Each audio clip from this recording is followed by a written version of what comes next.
que a gente falou, eu devo tratar os outros como eu quero ser tratado, como a gente aprendeu, né, das nossas avós, das nossas mães, trate o outro como você queira ser tratado. Não, trate o outro como ele quer ser tratado, ou ele precisa ser tratado.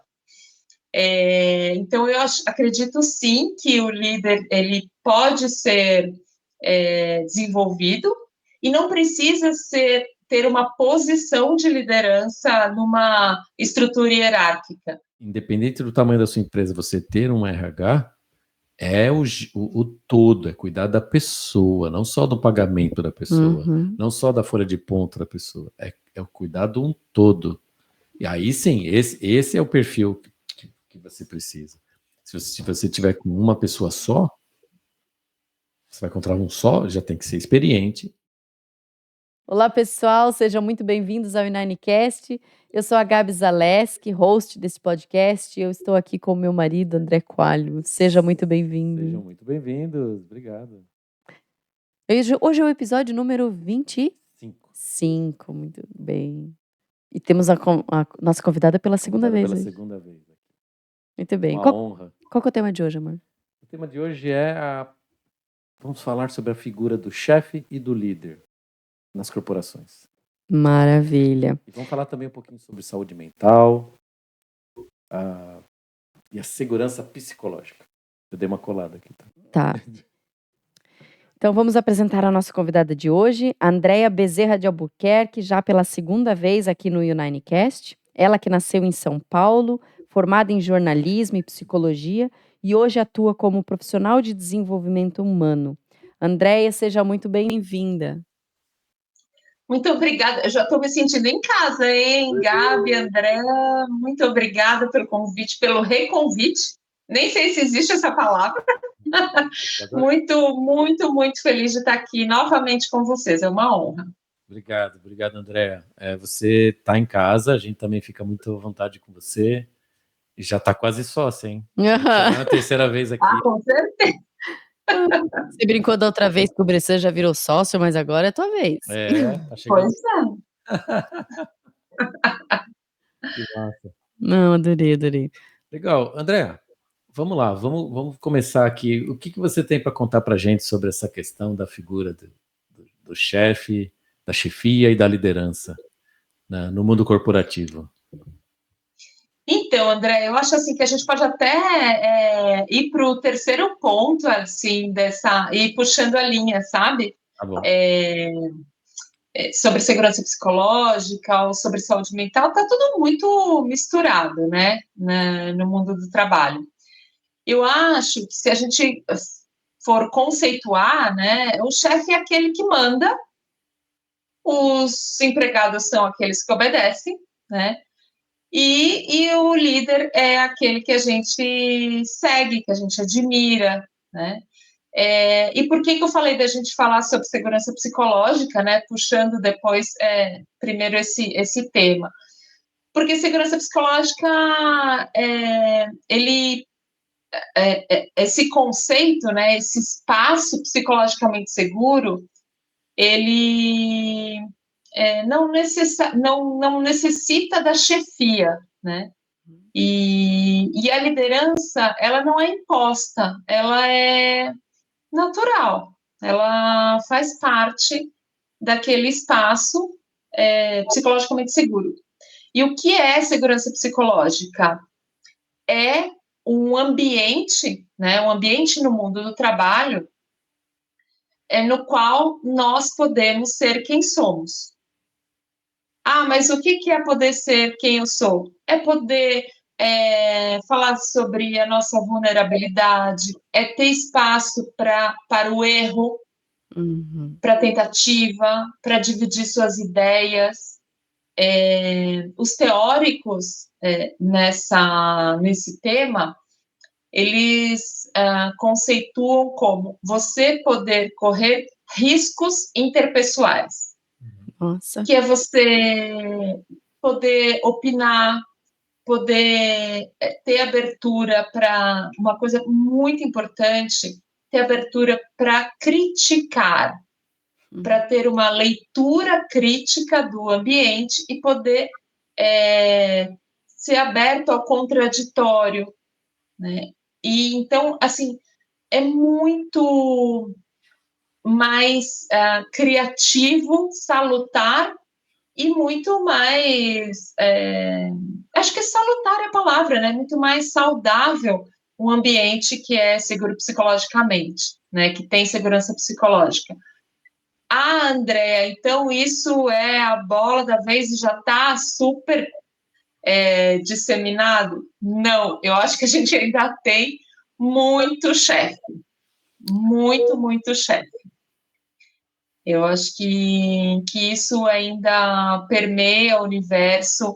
Eu acho que ainda tem um espaço muito grande entre estou aqui no LinkedIn falando que eu sou uma empresa super diversa, super aberta à opinião contrária e tudo mais, e super favorável a várias questões, mas quando você vai esmiuçar ali a base, não é bem assim.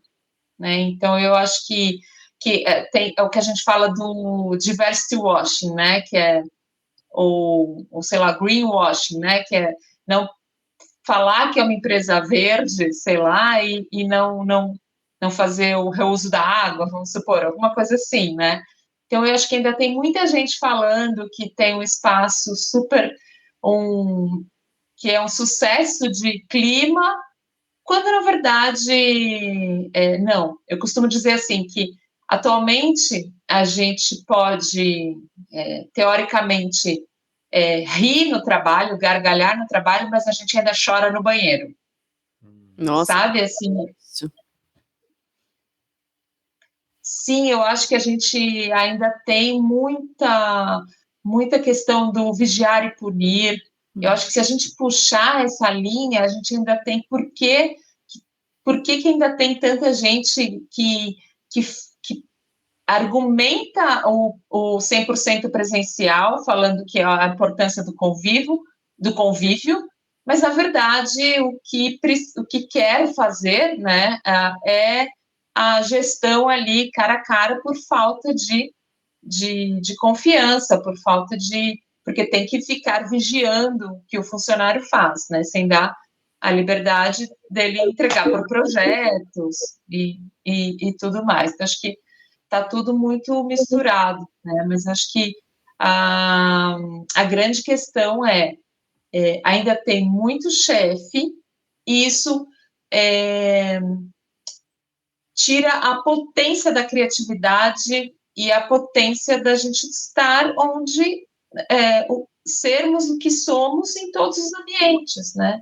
E aí a gente fala sobre a questão até da orientação sexual, até da questão de diferentes culturas, e a própria não saber tudo tecnicamente, poder errar tecnicamente também. Né? Então, é uma mistura muito grande. Acho que precisa ser um lugar ter uma maturidade institucional muito sólida para ter segurança psicológica. Você sabe que eu estava pensando aqui, você comentou sobre essa questão do trabalho presencial, trabalho remoto, né? Isso é uma coisa que a gente tem conversado muito, né, ultimamente, sobre... Assim, eu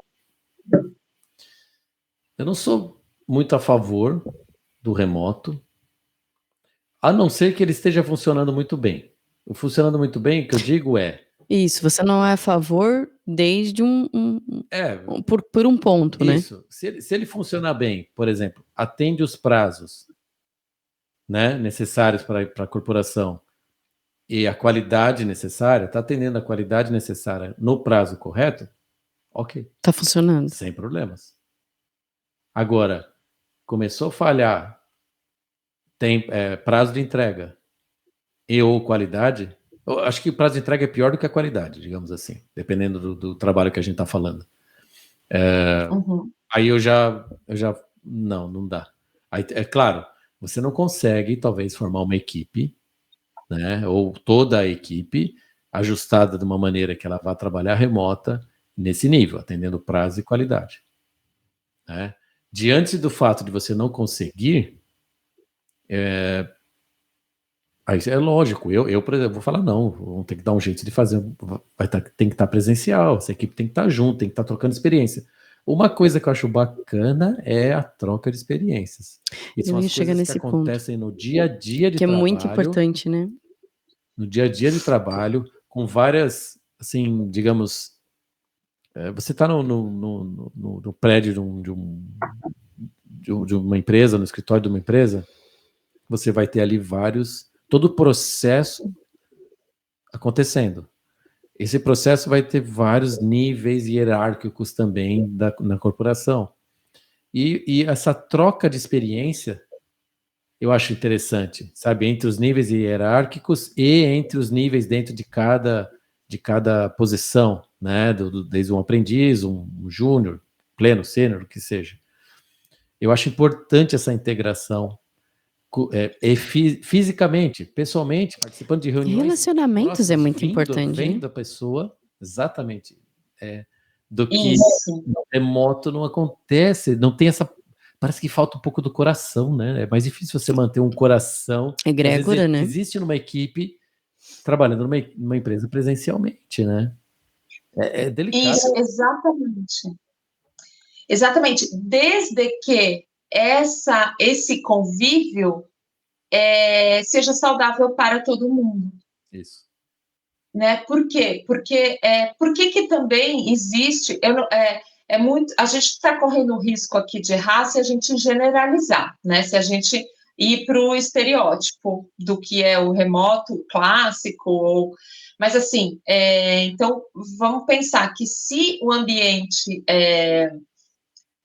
se eu estou num ambiente agradável, se eu posso, justamente, se é psicologicamente seguro, a minha energia, ela não é dirimida, né? Eu tenho energia, eu tenho abertura para troca, porque eu sei que eu não vou ser julgada se eu falar uma bobagem. Então, eu acho que a gente puxa, não é nem questão do que é certo, se remoto é certo, híbrido é certo, se presencial é certo, mas o que é certo é ter segurança psicológica no ambiente. Então, se tem segurança psicológica no ambiente, tanto faz, vai ser bom de todas as formas, né? E daí talvez as pessoas até queiram ficar mais nesse convívio. Mas o que eu ainda vejo assim, é um esforço para estar nesse ambiente sem sair na exaustão, sabe? Sem ficar exausta ou exausto porque são muitas máscaras que você tem que usar, né? Tipo, que você não pode... Toda hora eu tô me controlando? É como se fosse isso? Essa é a exaustão? Estou me controlando, estão me punindo, eu não posso... expressar? E assim, eu não posso, indo para o exagero, nem falar a verdade o tempo todo. Né? Então, aí a gente puxa talvez o fio da saúde mental, né? Que talvez a gente até tenha comentado um pouco sobre isso no episódio anterior. Eu posso falar, então, olha, eu vou chegar um pouquinho mais tarde amanhã porque eu tenho psiquiatra. Né? Então, eu tenho esse lugar onde eu estou, ele me propicia essa possibilidade? Ou eu tenho que mentir e falar que eu tenho dentista?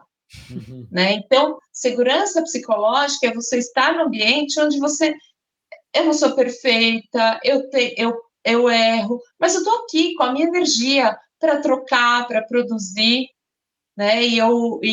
Então, é muito interessante quando você está no ambiente que é mais honesto, mais acolhedor, não tem essa questão de tanto dessa punição do erro, e mais o encorajamento do erro, porque o erro, ele nasce se você tentar, se você colocar energia ali no seu trabalho, né? Então, acho que puxando o tema até do que o Bressan falou, né, em algum episódio, que é tratar toda a equipe de uma forma madura, que são adultos, não são crianças, né? Então, não tem essa questão do mandar, né? O chefe manda, o líder, ele troca com você ali, né?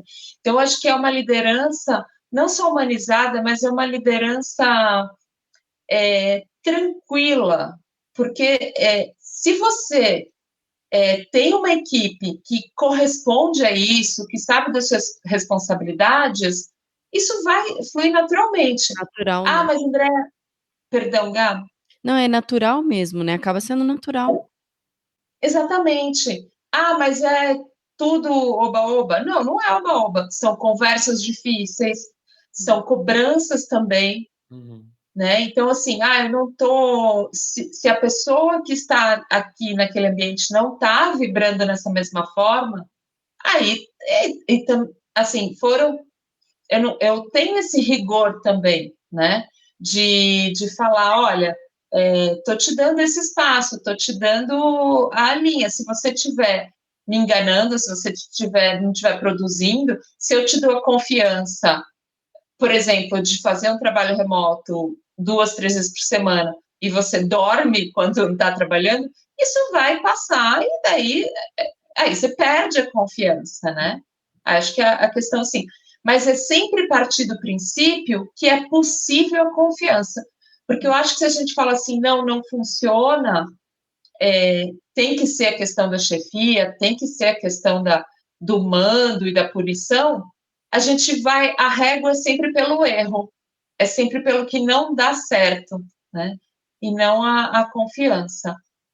E eu acho que, assim, deve ser muito complexo fazer isso, porque eu ainda vejo muito, muito desafio. Assim, acho que a gente não é à toa que burnout se fala sobre isso em todos os lugares, a gente ouve falando sobre isso, e ainda bem, né, que ainda pode falar sobre isso.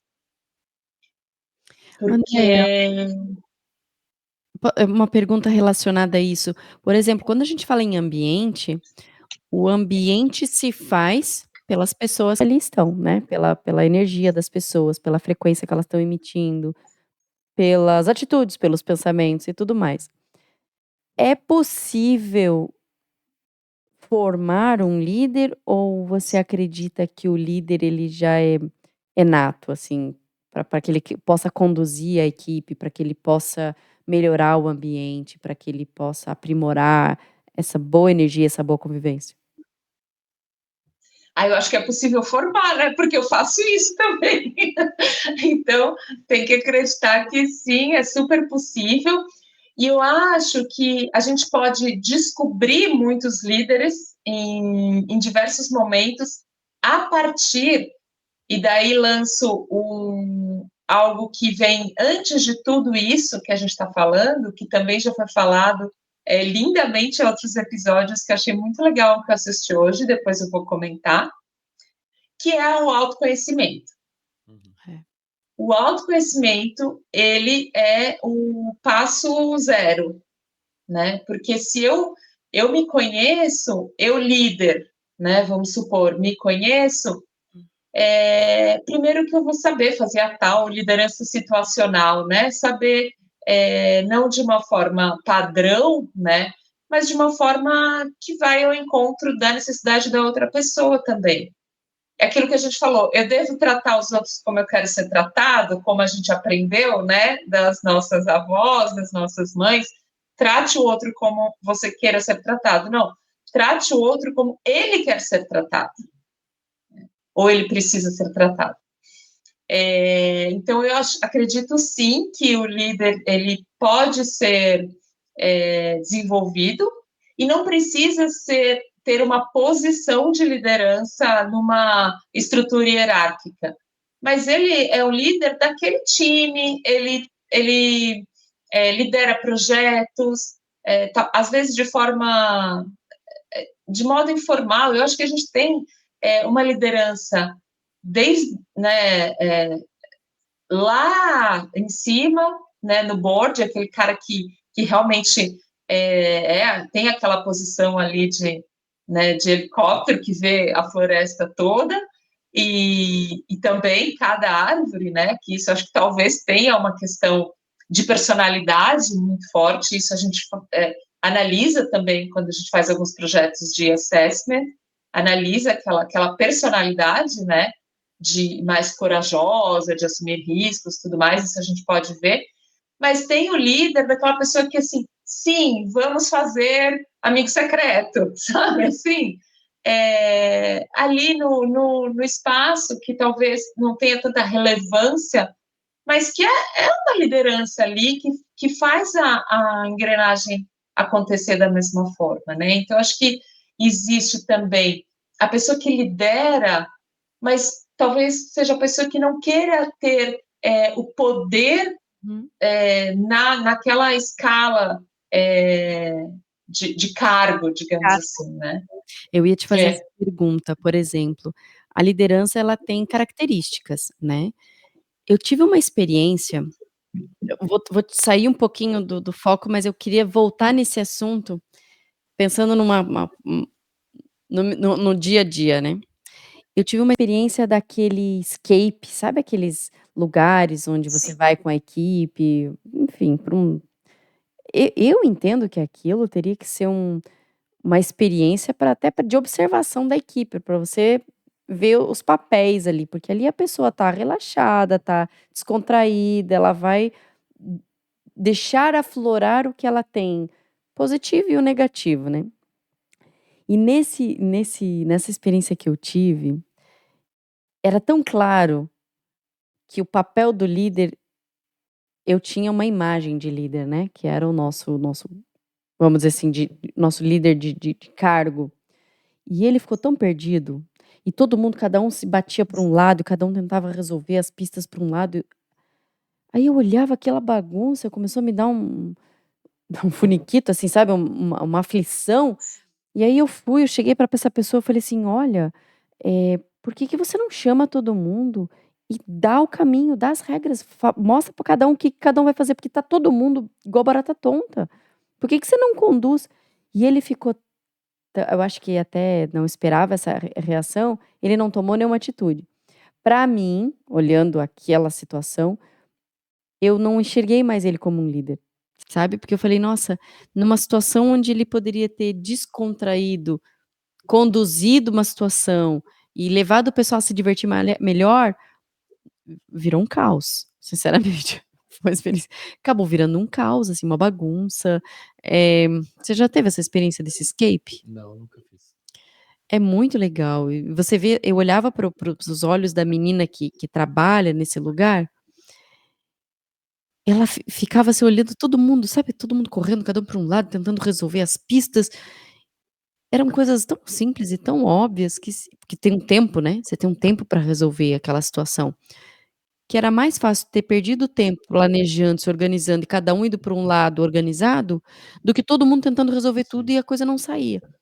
Então, trazendo de novo para o contexto, é possível, assim, ver, enxergar as características e daí treinar aquela pessoa?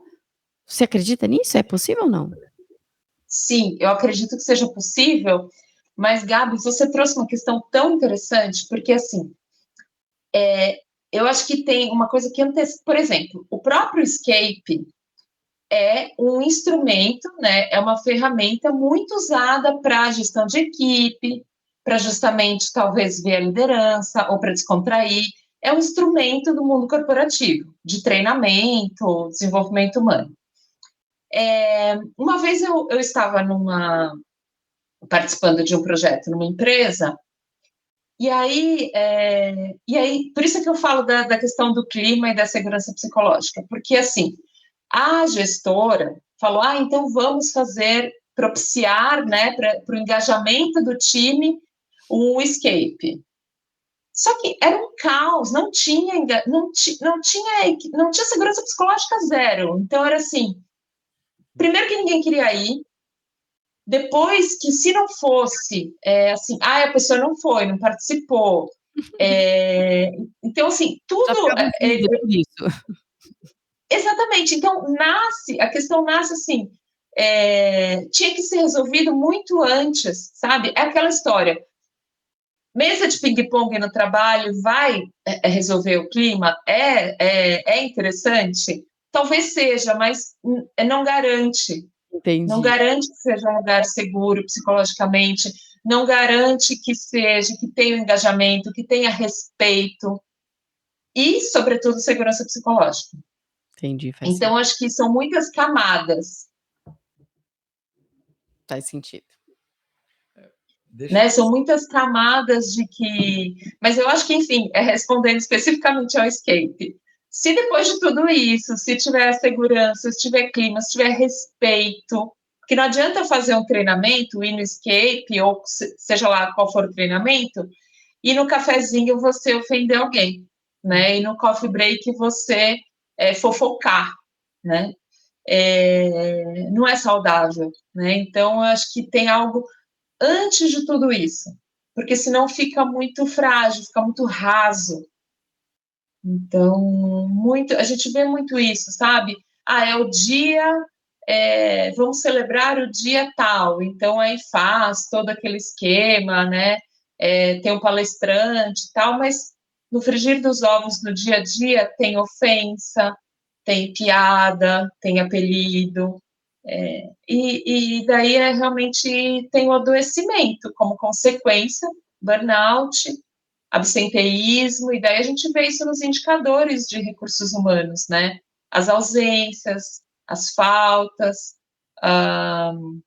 as licenças, né? Então, realmente, mesa de ping-pong, seja lá o que for, né? A sala da descompressão pode existir, pode ser bacana, mas não assim, a fulana não sai da sala de descompressão, sabe assim? Então, é muito mais profundo, eu acho. Eu acho que você falou bem essa questão tem que trabalhar o conceito da coisa, né? Então, realmente não adianta nada o ambiente se é remoto, híbrido ou presencial, se qualquer um você não vai ter, não pratica a segurança psicológica. Isso é muito forte mesmo, é algo que tem que ser bem trabalhado. Mas eu acho que ainda a gente vai voltar no mesmo assunto de pilares de autoconhecimento.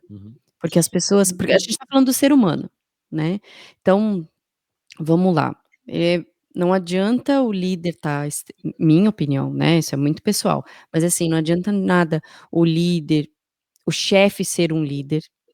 Ele tá bem treinado, ele tá bem intencionado, ele tá com uma boa energia, ele tá com um bom preparo, ele ter uma organização para tá ali com toda a equipe, e a pessoa não está pronta para aquele momento. A pessoa está passando por um determinado problema. Aí, ok, eu entendo que daí nesse momento, é o momento dela poder expressar aquele problema, né, dela mostrar aquela fragilidade e a equipe poder dar aquele suporte.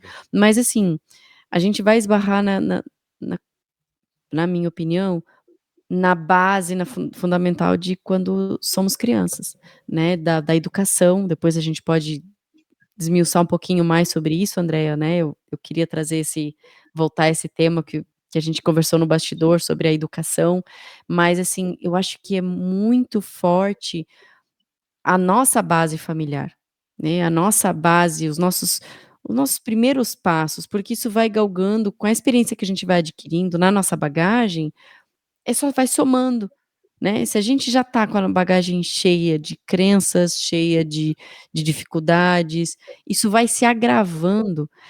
Eu acho que a gente tem que estar muito aberto a chegar num ambiente de trabalho e se permitir, porque talvez nem nós mesmos permitimos abrir as nossas dificuldades. Às vezes o ambiente até tá pronto para receber, até tá pronto para te apoiar, até tá pronto para te ajudar a dar um passo, mas às vezes a nossa crença não nos permite isso. A gente se bloqueia, e isso aí, o sofrimento, ele é interno, né, ele é individual. Eu acho que essa é uma verdade, não é? Nossa, Gabi, isso que você falou é muito, muito interessante, porque assim, eu acho que sim tem a ver com o autoconhecimento, e aí queria ressaltar, a partir dessa sua fala, 2 pontos. Que de fato pode haver um ambiente, uma gestão interessante. Isso eu já vivenciei. Por exemplo, trabalhei muitas vagas, né, oportunidades específicas, exclusivas para profissionais com deficiência. Só que a deficiência é algo que muita gente sofreu demais por conta disso, né? E trabalhava em uma empresa onde era muito aberta em relação a isso. Então, vamos partir do princípio que tinha realmente essa segurança psicológica, esse ambiente, esse clima aberto e receptivo para essa pessoa. Aí, na entrevista, uma coisa que eu perguntava você se sente à vontade com a sua deficiência? Quais são as suas limitações? Só que eu preciso que essa pessoa se sinta, que essa pessoa, exatamente como você falou, a pessoa está no momento da sua vida, ela teve uma base que a deixou segura também para isso, né?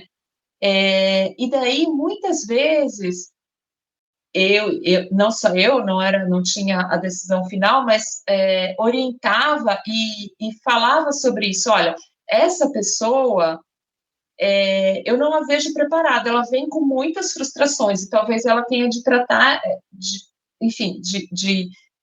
verificar essas questões, né, de uma forma individual, como você colocou, ou tudo bem, ou talvez a gente traga essa pessoa e auxilie em relação a isso, mas partindo do princípio daí, de um lado de produção, de que realmente tem uma entrega, tem uma questão que a gente precisa dar conta aí da empresa, tem gente que talvez esteja num outro momento, sabe, que realmente está com tantas dores, não tem essa base, foi uma coisa sofrida.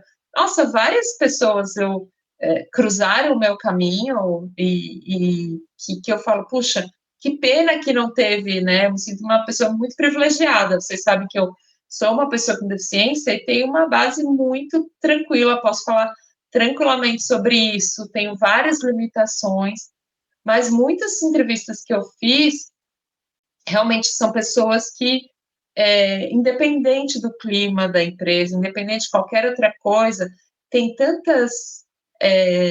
traz tantas coisas, sabe, tantas dores, que tem um dificultador ali para o desempenho da atividade, que a gente optou naquele processo seletivo, eventualmente, por outra pessoa, né? Não sei te falar no fim da linha se foi a melhor escolha ou não, mas assim, o que a gente entendeu é que uma pessoa que tinha o autoconhecimento e a segurança sobre as suas questões e limitações, atendia mais aquela posição, né? Então, acho que isso vai muito da cultura do Brasil também, né, Andréia? Porque às vezes sofre, por exemplo, quem tem as deficiências de nascença, né, então, às vezes sofreu bullying na escola, ou seja, isso já é traumático. Às vezes a própria família não aceita, não respeita, não empodera, aí isso já é mais traumático ainda. Como que esse profissional vai chegar no mercado de trabalho? Ele está psicologicamente afetado. Então, eu acho até meio cruel, assim, a empresa esperar que ele esteja psicologicamente bem para trabalhar, né, então essa é uma sim, questão sim. muito delicada. Olha, eu admiro o teu trabalho, Andréia, porque não deve ser um trabalho no dia a dia muito fácil, porque você está ali na melhor das intenções, cheia de técnica para poder ajudar, mas às vezes o outro lado ali não está pronto para ser ajudado, ou talvez nem saiba de que maneira ele pode ser ajudado, né. Olha, não é fácil, hein.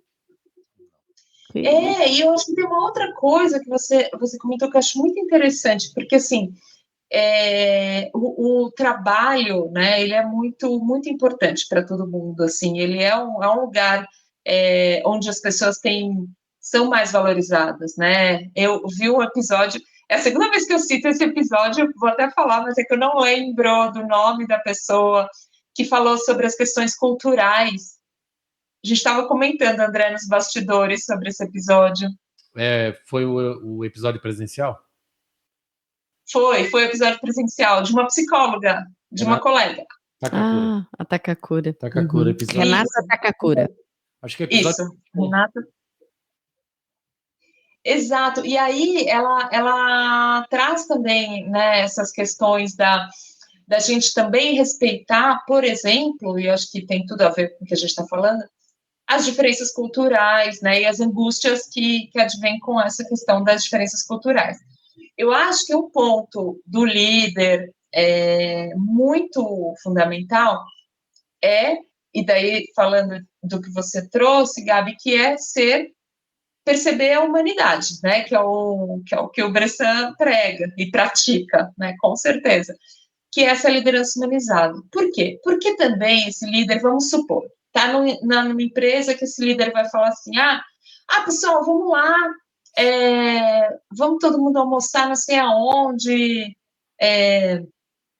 sei lá, o time, ele não só aqueles próximos a ele, mas ele chama várias pessoas, tal, não sei o quê, e começa um assunto que o assunto, sei lá, no almoço, vamos supor, é de uma camada que ele pertence, que os mais próximos pertencem, sei lá, vamos supor de ter feito intercâmbio. Uhum. E na mesa tem uma pessoa que mora muitas vezes num lugar que não pode nem pedir se compra alguma coisa na internet, o correio não entrega, porque é área de risco. Né? Tem muito isso aqui, muito. Né? Então, muita gente, trabalhei com muita gente que pede, sei lá, compra uma coisa em qualquer essas empresas, né, que entregam pela internet, e entregam na empresa, porque na casa não recebe, porque mora numa área de risco. O correio não vai até lá. Área de risco na questão de segurança, roubo, de morar na favela, tem lugares que o Uber não vai. Não, aqui eu não desço, aqui eu não, né? Então, assim, eu acho que esse líder, nesse almoço hipotético que a gente está trazendo, ele tem que saber isso, ele tem que ter esse conhecimento. E para isso ele tem que ter abertura a culturas diferentes, a realidades diferentes. Ele precisa ter esse conhecimento. É ônus, né? Ou até ganho, né? Então, é muito importante que essa pessoa tenha. E se ele tem o autoconhecimento, que é o passo zero, ele fica mais aberto a ouvir o outro, a ter o que eu chamo de uma curiosidade muito saudável, de querer conhecer esse mundo, né, sem arrogância. Né? Então, é muito interessante isso, né? Da gente, tá vendo? Ele vai fazer uma coisa super legal, super cool, que é levar todo mundo para almoçar, vamos supor. Mas isso pode, a depender do que acontece ali, nossa, trágico. Isso é trágico, né? Causar mais dor do que felicidade, né? Nós estávamos falando esses dias, eu não me lembro em que situação, sobre fazer mais perguntas, né? Você faz mais perguntas e fala menos sobre você. Você pergunta mais sobre o outro e menos sobre você. Lembra alguma coisa nesse sentido? Eu acho que se encaixa super bem, né? Se a gente aprendesse isso, sei lá, na escola, né? Se fosse possível. É possível. Isso é maravilhoso, isso que você falou. Na casa, na escola. Eu não lembro onde que a gente falou sobre isso. Também não. Mas isso é primordial, é aprender a fazer pergunta. Isso é incrível. Porque a gente tem uma necessidade não sei se de autoafirmação, não sei. A pessoa tá contando uma história, você quer contar uma sua igual. A pessoa tá falando de uma dificuldade, você quer mostrar a tua dificuldade. E não, a gente tem que aprender a ouvir, né? Eu acho que esse exercício, eu preciso aprender muito sobre isso. Verdade, a gente falou. Esse exercício de a conversa não é olha você o que é você e olha que sou eu, não, ela tem que ser um pouquinho mais até de técnica, né, para que a pessoa se sinta, principalmente quando a gente fala de líder e funcionário, o líder ele tem que ter esse feeling, né, eu acho que isso é técnica, isso se aprende. Deixa eu só voltar um pouquinho naquela parte da questão do almoço hipotético ali, que eu acho muito interessante isso, a gente colocar uma questão aqui. Na prática, Andréa, você entende que, por exemplo, o líder dessa empresa hipotética, ele tem que saber se ele está num ambiente que ele fazendo um convite desse, levando todo mundo para almoçar, ele não vai estar digamos, até às vezes ofendendo alguma cultura, ou ofendendo alguém ali, ou criando uma situação embaraçosa, ou favorecendo demais uns e desfavorecendo outros, ele já teria que... O que você recomenda? Ele já teria que conhecer já de antemão muito bem aquela equipe, ou ele teria que fazer algo diferente? O que você recomenda, baseado na sua experiência? Vamos ver na prática aqui, que é bacana. Isso acontece todos os dias, em quase todas as empresas, vai. Então, assim, é muito bacana isso, é de muita valia de repente, uma dica sua. Eu acho que a resposta está na pergunta. Precisa conhecer as pessoas. Precisa conhecer a equipe. É fundamental, é obrigação dele, é obrigação dela. É inerente a esse papel. Só que, muitas vezes, a gente não vê isso na prática, né? Trazendo essa questão do ponto de vista prático. E daí, eu acho que conhecendo, assim, fazendo perguntas, que é exatamente o que vocês estavam falando. Fazendo perguntas, porque senão, o que acontece? Então, gente, vamos mudar o layout aqui, porque tá na moda, não sei o que, vamos mudar o layout, ou não é que tá na moda, assim, esse líder, esse gestor, ele viu que estão mudando nas empresas, né, o layout, tá?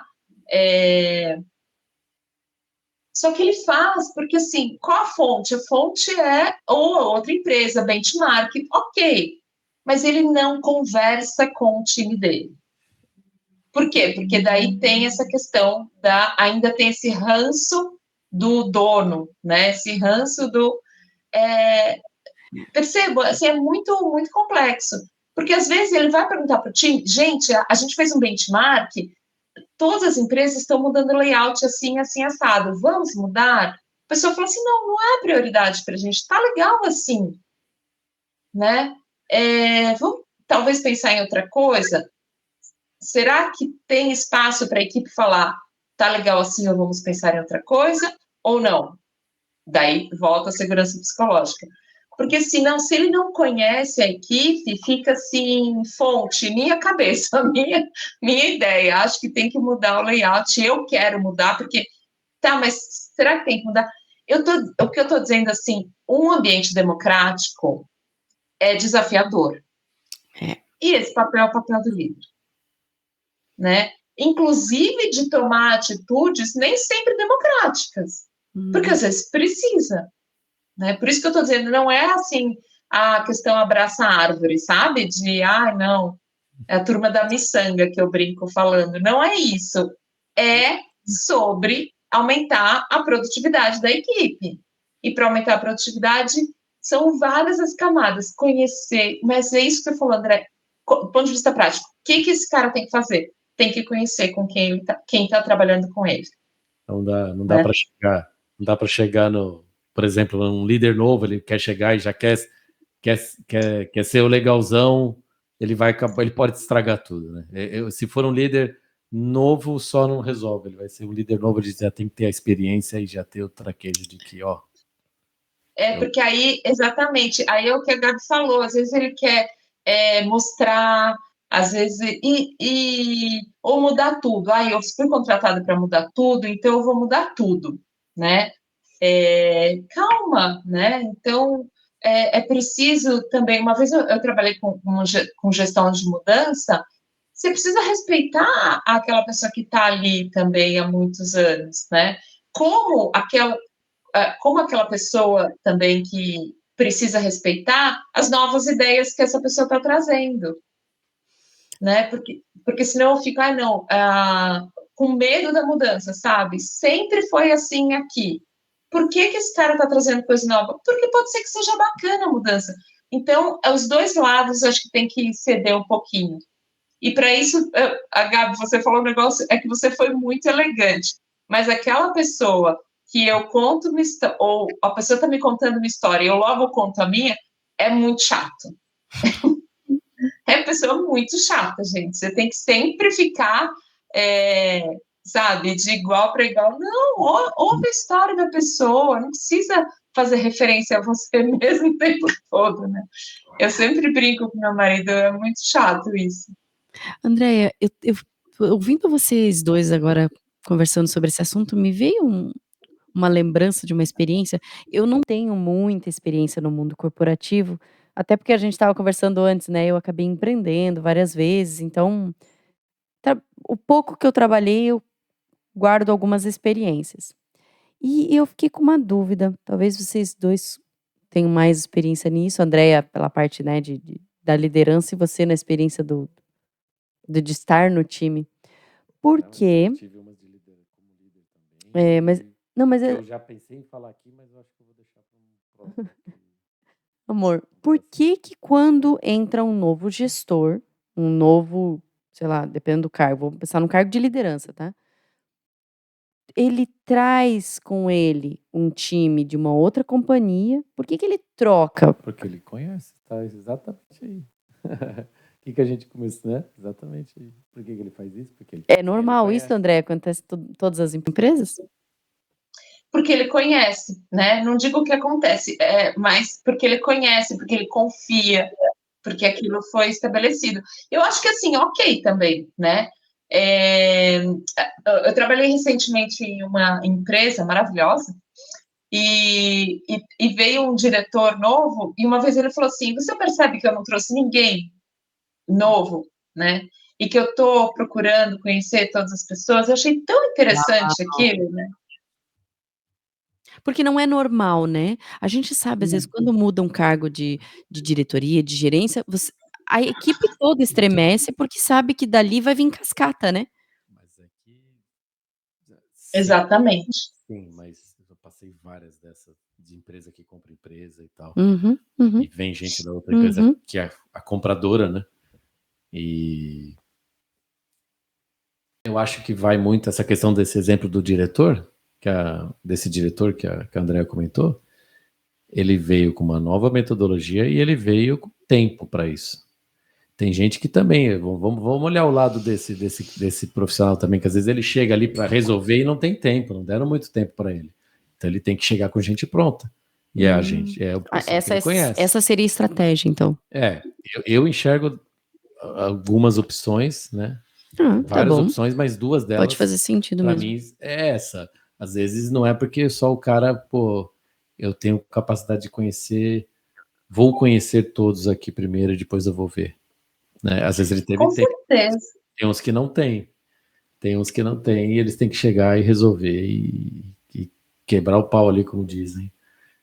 Exatamente. O exemplo que você deu, numa questão de aquisição, também, assim, às vezes está entrando pessoas e com a empresa compradora, talvez não sejam as melhores, né? Mas é o que é possível ali pelo tempo e também tem toda uma questão, né, por trás e isso também é o mundo do trabalho também, né?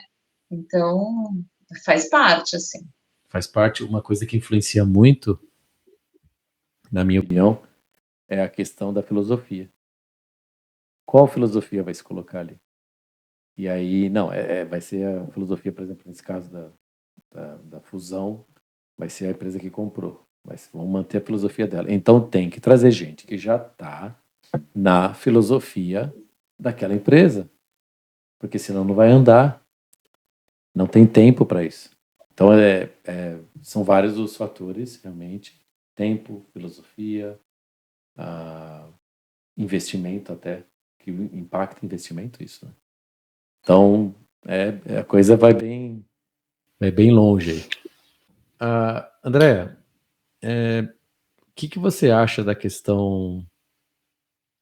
Bom, você comentou que, não, o certo é pedir ajuda externa, né? Nessa questão desse funcionário que está passando por algum problema, uma frustração, como você falou, é possível, né? Como que por exemplo, já aconteceu isso com você? Nessa posição nas empresas, muito dos líderes pedirem ajuda para você Como Intermediando. que funciona isso? Como que você aborda? Como que você chama o funcionário para conversar? Você pode falar um pouco sobre isso? Sim, posso. Isso é muito, muito saudável, né? Primeiro que o gestor que pede ajuda já é um excelente sinal, Uhum. né? Que ele, enfim, está se mostrando ali vulnerável, precisando de, né, compartilhar, dividir aquilo e, sobretudo, está tentando reter, em última análise, aquele funcionário ou enfim, contribuir para ele, percebe que tem algum problema e que, às vezes, o cargo também é um limitador de abertura daquele funcionário para com o líder, né? Se sente constrangido e tal. Então, já fiz bastante isso, assim, sempre parabenizo os gestores que solicitam essa ajuda, né? E assim, eu acho que existe, talvez exista, né? Eu aplico uma técnica que é de conhecer, que é aquilo que a gente falou. Então, de ouvir todos os lados, né? De ter e também de dissolver um pouco esse temor, porque se você vai como RH, é assim, tá me chamando porque eu vou ser demitido, né? Caramba. Então precisa também ter esse cuidado. Por que ter que ter esse cuidado? Porque pode ser que seja também isso. Porque pode ser que depois desse, sei lá, não sei se a gente pode chamar de diagnóstico, né, de toda essa situação, entenda-se que o melhor seja o desligamento. Também. Mas não necessariamente, né? Então, eu acho que e daí também depende um pouco do clima, depende da empresa. Se tem isso de uma forma mais tranquila, daí pode não ser, né? Essa questão do desligamento. Mas existe esse medo. Então, acho que talvez o primeiro, e daí isso vai muito da abordagem com que aquele profissional chega naquele funcionário, né? Que essa abordagem mais de cuidado, até porque esse profissional de RH precisa estabelecer um vínculo de confiança, senão não consegue extrair nada daquele funcionário. Ele nunca vai se abrir. Ele não se abriu para o gestor, não vai se abrir para o RH, porque ele vai poder ser demitido nesse imaginário das duas formas, né? Então, eu acho que, primeiro, muito legal pedir ajuda. Segundo, essa ajuda existe nessa empresa, efetivamente, né? Então, já fiz muito isso, gosto bastante de empresas que propiciam isso, e com essa escuta ativa mesmo, com essa abertura para que se estabeleça um vínculo de confiança ali com o funcionário. E o profissional do RH respeitar esse vínculo, né? Respeitar, ele pode depois fazer um parecer, fazer tudo isso, mas ele precisa ter os limites ali do que foi confiado a ele, também de uma forma bastante ponderada e sigilosa, na medida que esse vínculo não pode ser quebrado, né? Então, isso é muito delicado, isso tem que ser pautado pela ética, no caso do psicólogo, pela ética, inclusive da profissão, né? Que a gente atende. Mas, assim, casos de sucesso, de que a pessoa se sentiu mais segura, que também o gestor pôde lidar de uma forma melhor a partir daquilo. Eu acho que é muito enriquecedor. Quando isso acontece, várias situações muito felizes, assim. Eu tive a felicidade, né, para não sendo redundante, de vivenciar, de experienciar.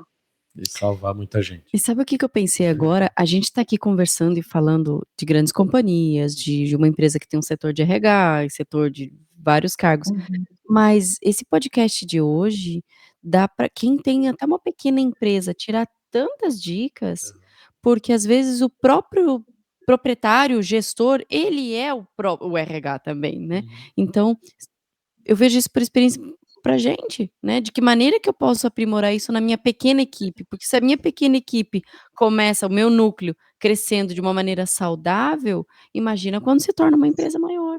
Porque o crescimento, às vezes, ele é rápido, né? Às vezes ele é rápido, a empresa tá enorme, já contratou um monte de gente, e se ela expandiu só de tamanho, de faturamento, e não cuidou com a expansão da equipe, nossa, arruína tudo.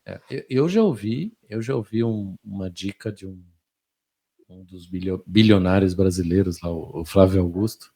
Conhece o Flávio Augusto? Já ouviu falar? Do Geração de Valor? Não conheço. Cara, incrível. Ele já morou aqui nos Estados Unidos, ele foi dono do Orlando City, um time de futebol, e já vendeu, é empreendedor e tal. Ele foi dono da WhatsApp. Ah, tá. Vendeu Perfeito. a WhatsApp, depois ele recomprou a WhatsApp. Ele tem uma Agora ele história ainda tá na WhatsApp interessantíssima. e abriu a Wiser, que a Wiser ela é já um conglomerado educacional, né? Não só inglês.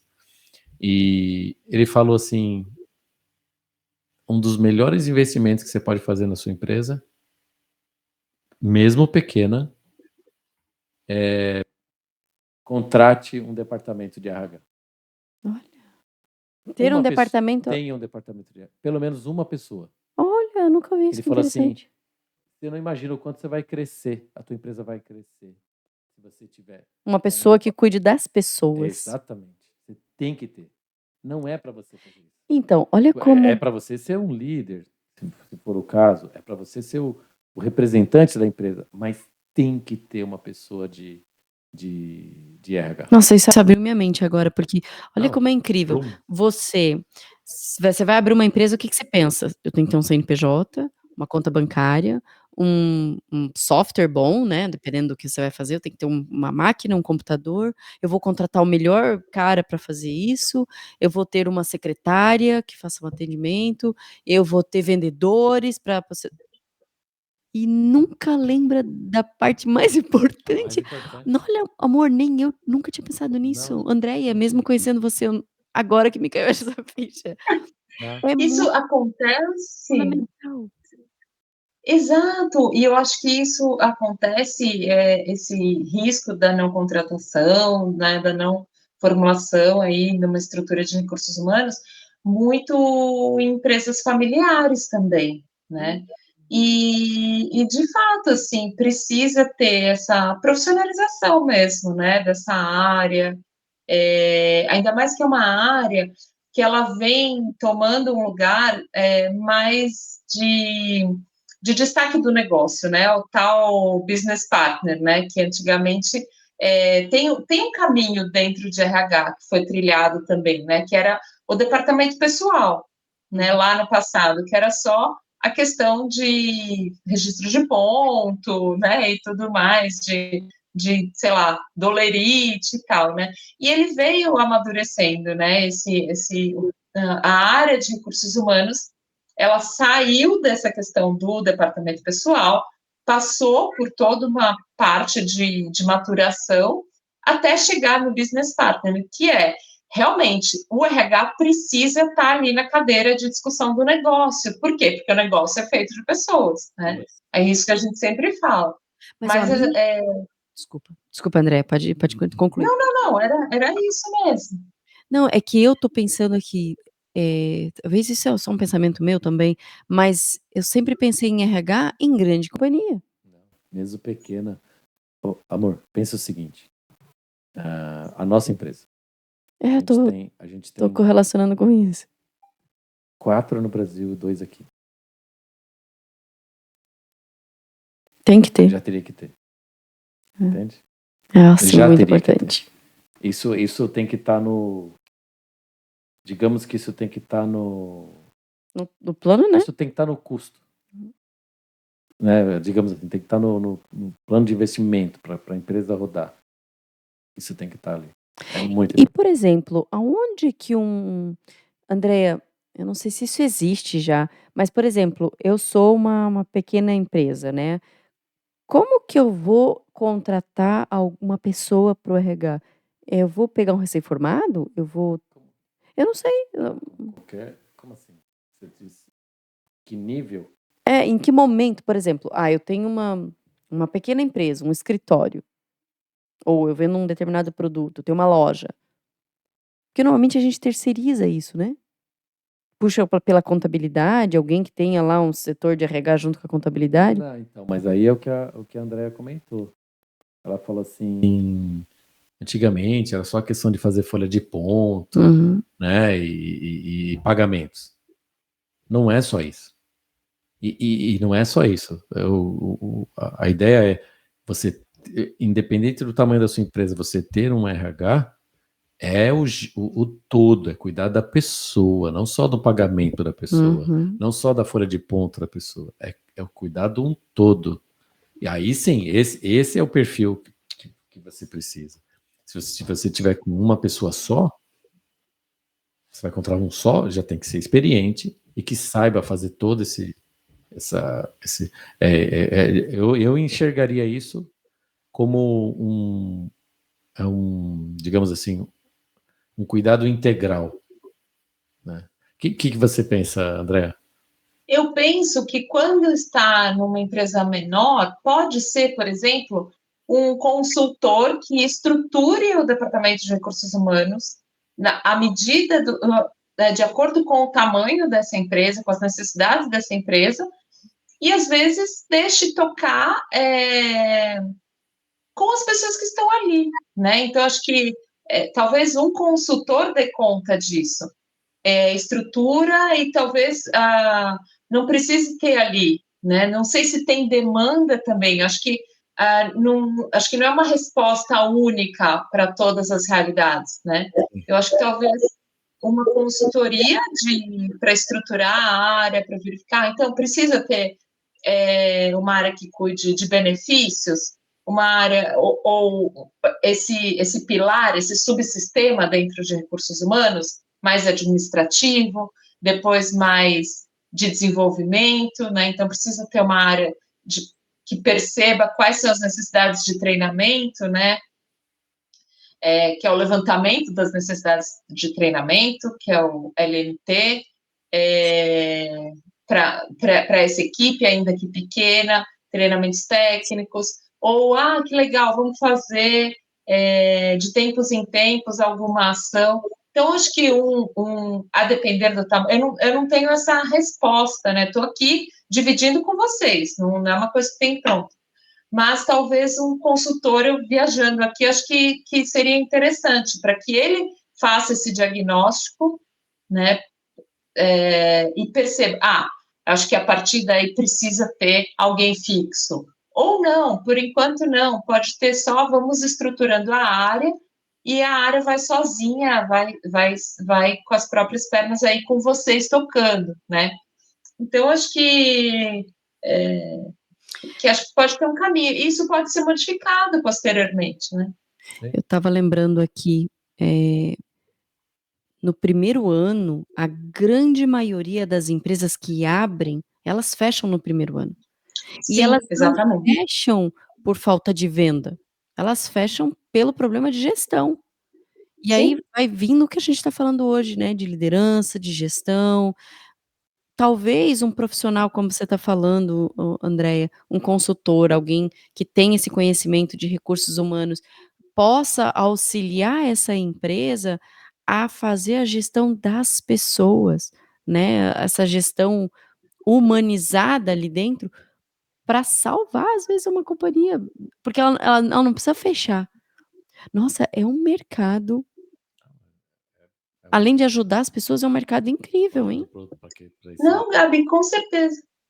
E, por exemplo, eu não sei, se eu fosse montar uma empresa, eu precisaria de ajuda para a questão financeira, por exemplo. E fecha muito por causa disso, porque a pessoa faz bagunça com as próprias contas e com a conta da empresa, né?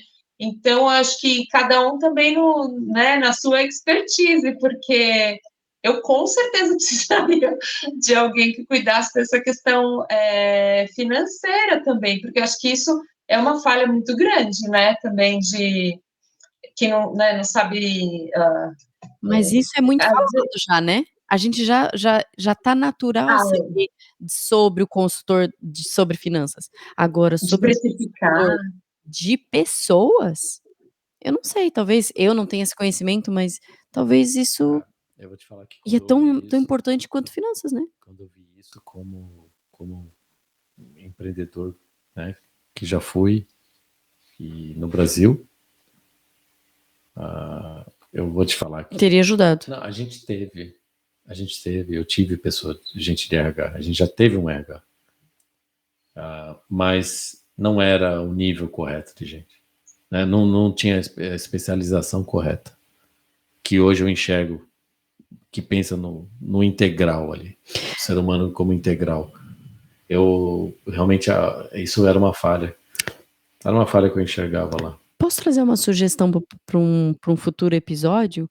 A gente organizar umas dicas, umas orientações, um básico, assim, do como as pessoas, as pequenas empresas, elas podem buscar orientação com isso, né? Talvez a gente falou de um outro tema também no bastidor, eu quero falar sobre isso, mas talvez num quarto episódio juntos, a gente trazer um pouquinho desse conhecimento, Andréia, mais direcionado, assim, como você, pequeno empresário, pode fazer uma gestão melhor com a sua equipe, com as suas pessoas. O que vocês acham? Eu acho muito legal. E aqui, né, puxando sardinha aqui para o meu lado, né, é sempre legal também pensar, por exemplo, vamos supor, estou viajando aqui, se eu fosse consultar, assim, agora um gestor financeiro ou um consultor para esse planejamento financeiro da empresa, eu procuraria uma pessoa com deficiência ou uma pessoa em algum dessas camadas da diversidade, né? E aí, fazendo essa questão da empregabilidade, muitas vezes é uma pessoa que pode trabalhar de uma forma eventual, né? Que faz essa consultoria eventual e que precise mais ficar na casa. Então, é um cara que tem... Estou viajando aqui junto com vocês, mas pensando que é interessante também, porque se a gente está falando de recursos humanos, a gente tem que também, né, já partir dessa humanidade ali nesse RH, né, de pensar quem vai ser esse consultor. É o que o André comentou, talvez não tenha sido o time adequado ou a expertise adequada para estruturar essa área, né, porque precisa ter pessoas de áreas diferentes. Tem partes de recursos humanos que eu não faço ideia, né, do que é, porque eu sou uma especialista e não uma generalista, né? Eu já perdi a oportunidade de trabalho por não ser generalista, porque tem áreas de RH que realmente eu não trabalho com elas, não tive a oportunidade, não me desenvolvi nessa frente, né? Então, é interessante mesmo, porque pegar um analista, às vezes, assim, então vamos estruturar uma área, vamos supor, uma empresa pequena que está começando, pega uma pessoa de RH já achando, e, gente, do jeito que está a questão, né, que a gente precisa trabalhar, a pessoa fala que sabe tudo, né? Às vezes não dá a real ali, né? Então, também esse outro ponto de cuidado, né? Verificar qual área a pessoa tem expertise, né? Então, eu estou viajando com vocês. Como boa empreendedora, eu já estou aqui pensando como é que a gente podia criar um business para isso, para proporcionar levar esse conhecimento, sabe? Essa capacitação para dentro das empresas. Não sei se isso é possível, talvez a gente converse mais sobre isso. É a pessoa certa. Muito bom. Ter a equipe certa para isso, para atender como consultores. Isso existe um beabá para isso, Andréia? Por exemplo, existe uma linha, como se fosse uma linha de raciocínio para você poder levar essa informação para essa companhia? Ou não? Não sei se eu consegui expressar. Eu acho que sim. Primeiro é o diagnóstico. Quais são as necessidades dessa companhia, né? Onde ela está, onde está, né? Qual é o status e onde quer chegar. O que você precisa aí para até para planejar headcount, para planejar o que você precisa, né, em termos de pessoal, fazer... Nossa, tem várias camadas, descrição de cargo. Aqui a gente tem uma questão muito delicada, não sei como está aí, né, mas como é nos Estados Unidos, mas a questão de legislação. Então, sei lá, eu vou montar uma empresa de uma academia. Eu preciso saber se eu quero ter pilates. Aqui tem uma... É muito cuidadoso isso, né? Quem vai dar pilates? É um fisioterapeuta? Quantas horas esse fisioterapeuta vai trabalhar? Então, tem que ter a descrição de cargo, a questão da legislação, do conselho que ele tem que ser registrado. Tem também uma questão de que não pode ter desvio de função. Então, olha só, né? A gente... não é simples, sabe? Então, é bem... Como é que funciona aqui? Você sabe responder? Aqui eles se baseiam tudo por estado, né? Então você tem que saber as leis do estado que você tá. Do estado, exatamente, essa autonomia, né, de cada lugar.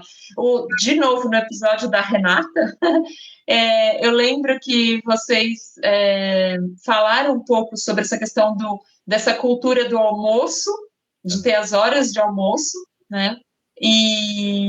Ou não ter, ou comer um sanduíche assim em frente ao computador, né? E também isso é uma questão, né, quando eu ouvi o episódio, falando às vezes tem 15 minutos, tem empresas aqui que é 1h30 de almoço. Uhum. Então, então, assim, é muito específico. E é muito engraçado, porque, assim, toda a minha vida de trabalho, eu nunca almocei em casa. Nunca. Já tem as especificidades regionais, isso tem que ser levado em conta também, né? Por exemplo, na cidade do meu marido, os meus cunhados, eles almoçam em casa, onde eu trabalhei também. Eu trabalhei, né, visitando as unidades do interior, as pessoas almoçam em casa, se bobear, ainda bate uma roupa, tira um cochilo da boneca. Isso depende também da região, né? Da distância. Eu acho legal isso. Eu já fiz isso quando eu tinha a própria empresa. Eu ia almoçar em casa. Mas assim, mas eu acho 1h30 de almoço, se é para o funcionário almoçar na casa dele, lindo. Se não, eu acho que eu sou favorável a ter tipo meia hora de almoço. Porque ele sai uma hora mais cedo, chega na casa dele mais cedo. Total. Eu também. Eu acho isso incrível. Isso é uma das coisas legais aqui, é isso. Então, assim, sexta-feira sempre sai mais cedo. E essa questão de ter horário de almoço reduzido, todo mundo sai mais cedo, né? De empresas. Total, eu também. Isso é muito legal. Você tem mais qualidade, né? Qualidade de vida incrível. Principalmente no horário de verão. Sei lá, acho massa. Gente, esse bate-papo de hoje vai longe, que gostoso, né? Adorei. E vários insights. Vários insights. Eu não sei do lado daí, Andréia, mas aqui a nossa cabecinha, eu conheço meu marido, o olhinho dele já tá brilhando, assim. Não, a Andréia também, ela já esteve ali, ela falou, tô viajando aqui com umas ideias. Nossa, adorei. Sim, com certeza. Vocês sabem, né, eu dividi com vocês aí nos bastidores que eu também estou no período de transição, assim, né, só para usar uma palavra que está todo mundo usando, né, de transição de profissional, assim, né, então, de carreira, né, transição de carreira, não transição de carreira, mas uma dedicação maior, e talvez empreendendo mais na clínica psicológica. Você quer contar um pouquinho? Porque agora a gente está chegando no final. Já. Se quiser compartilhar, fica à vontade. Aí, se você quiser falar um pouco dessa sua nova empreitada e deixar seus contatos aqui, fica à vontade. Então, eu acho que eu estou mais nessa fase, né, de pedir ajuda mesmo, sabe? De falar, gente, como é que eu vou fazer isso? Quais são... Estou com muitos receios também, né? Então, estou aqui mostrando a minha vulnerabilidade também, né, de será que é o certo, né? Será que esse passo aí está sendo... Até porque eu sei de coisas que eu deveria ter feito, né? Até de um planejamento financeiro que não houve, né? Então, acho que espero depois poder dividir o sucesso, né, dessa dedicação à clínica psicológica, ao atendimento psicológico, porque certamente campo tem, né? No sentido de que todos nós estamos aí, ainda bem, eu acho que com possibilidade de olharmos mais esse cuidado, né? De perceber que a gente costuma dizer, né? A saúde não é somente a ausência de doença, né? A saúde é muito, muito mais do que isso, né? Então, acho que a gente precisa também cuidar aí, a gente não faz os nossos exames anuais e tudo mais, precisa fazer, né, ter esse autocuidado em relação à saúde mental, né? Então, vamos dedicar a isso a princípio, né? Também eu posso dar uma de André aí, amanhã já falar, gente, não é... Estou numa outra empresa, deu tudo certo. Então, eu não quero também bater o martelo. Isso, a gente tem que se sentir livre para isso, né? Eu brinco com o André, canto a música da Metamorfose Ambulante para ele, porque o André não tem problema em mudar, assim, de ponto de vista, né? E isso é muito legal, eu aprendi muito isso contigo, amor.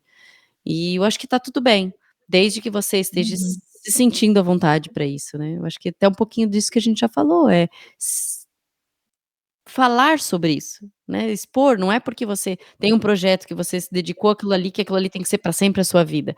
Não, você vai mudando, vai mudar e falar e compartilhar com a equipe, acho que isso é fundamental. Isso a gente discutiu, lembra no episódio com o Leandro Sanches, o primeiro episódio com ele, acho que foi o número 5, se eu não me engano.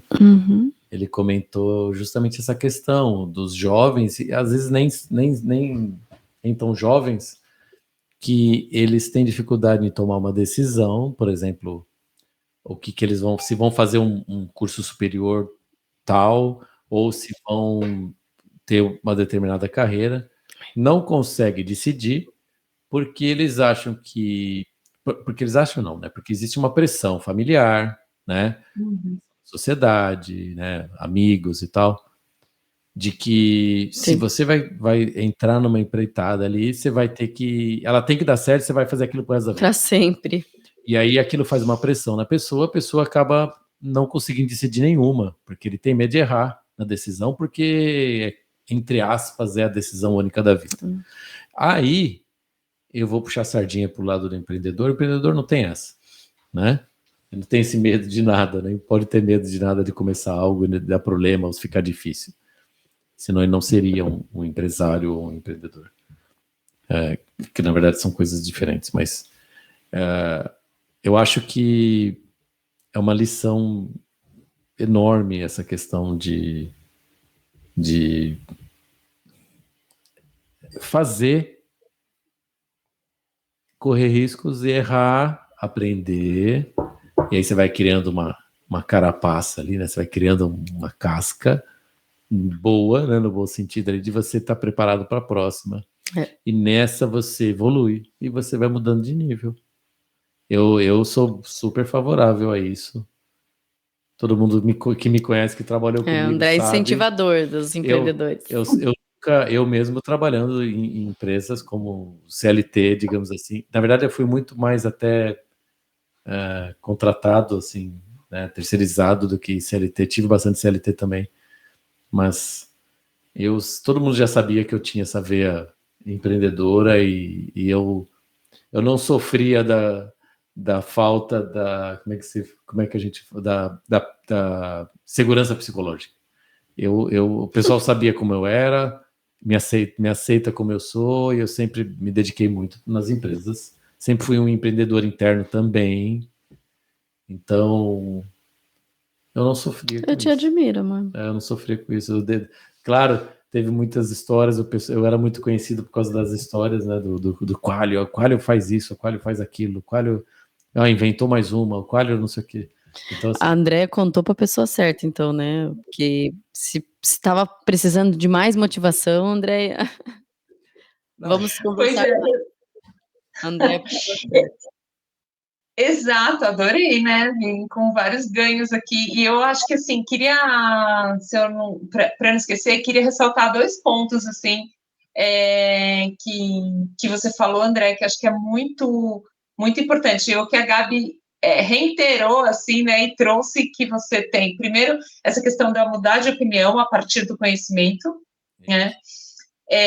Gente, isso é o princípio básico quando a gente fala sobre diversidade, né? Quando a gente fala sobre diversidade, equidade, inclusão, né? Que é um tema também que é muito recorrente para mim, e porque a gente precisa ter essa possibilidade, né? E isso vem ao encontro, desculpa, de autoconhecimento, e até de humildade para mudar de opinião. É muito bonito isso, eu diria que é bonito mesmo, por quê? Porque você, hoje mesmo eu estava falando com meu esposo, coisas que a gente falava, que não se fala mais, mas não fala mais, mas não... Gente, o mundo muda, as coisas mudam, não, mas era normal, era tranquilo. Gente, o nazismo, em última análise, já foi uma realidade, né? Ninguém... Então, assim, mudar, falando, por exemplo, sobre a pessoa com deficiência, a gente já falava retardado, né? Quem tem mais de 30 anos sabe, a gente falou isso em algum momento da vida, aleijado. Gente, não se fala mais, as coisas mudam, né? Tem mudanças ainda mais atuais, né? E que são fundamentais. A gente, nós, né? Eu sou mais velha do que vocês, mas certamente vocês também aprenderam que eram os escravos, né? O Nicolas vai aprender escravizados, né? Ele, né, do conhecimento e tudo que ele vai aprender que tem uma questão que são pessoas que foram escravizadas, não é o nome da pessoa, né?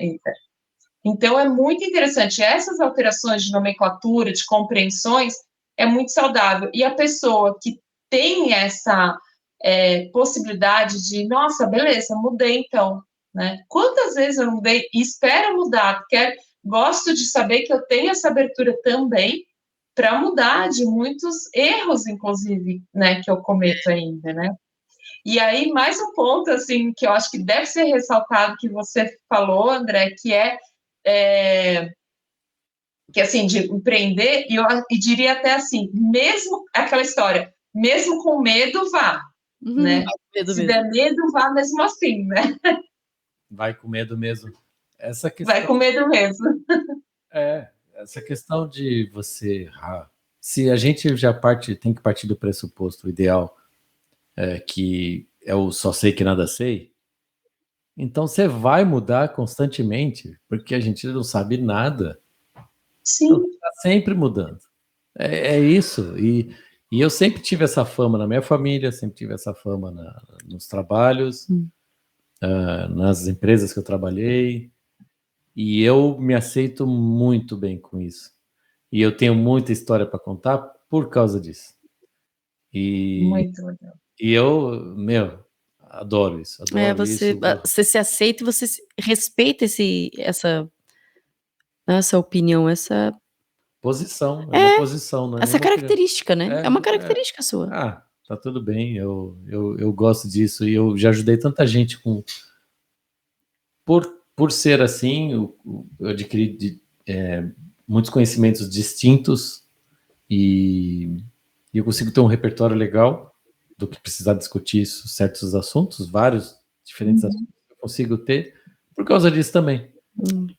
Então, eu vou ter muita história para contar para os meus netos também. Quando chegar lá, que eu não estou longe, né? É verdade. Meu filho mais velho, 22. Vi que tá grande também já, né? Vou chegar lá. Nossa, adorei, Andréia. Mais uma vez, assim, é um prazer enorme ter você aqui. Nossa casa está aberta para receber você e seu esposo quando vocês quiserem vir. Esse bate-papo de ir longe. Eu queria aproveitar, assim, que a gente tá chegando já no finalzinho e deixar esse espaço para você deixar mais uma mensagem, se você quiser, se você se sentir à vontade, achar que quer atribuir mais um ponto, fica à vontade. Eu quero, muito obrigada. Primeiro, agradecer mais uma vez, assim, uma delícia, uma delícia. Desejo muito sucesso para vocês. A gente está gravando já no Dia das Mães, então parabéns para você, Gabi. Estou muito feliz aí de estar dividindo um pouquinho, né, com você esse momento, tudo de melhor, viu? Então, fico muito emocionada. Feliz Dia das Mães. Obrigada. Eu queria não falar de mim, mas assim trazer que quando a gente estava falando sobre tudo isso, das minhas neuras em relação à idade, né, se é certo ou não, queria contar para vocês que o meu irmão, olha só, gente, que história bonita. O meu irmão mais velho, ele tem uma história assim de sucesso na vida profissional, né? Ele é um educador físico que chegou à direção, né, de uma instituição e trouxe a canoagem para o Brasil, né? Ele foi a pessoa precursora disso tudo, né, de trazer, e hoje temos medalhistas olímpicos, né, brasileiros e tal. E há poucos anos ele descobriu que está com Parkinson, né? E daí ele começou assim o que eu posso fazer e tal, foi numa associação que tem aqui excelente, Brasil Parkinson e tal.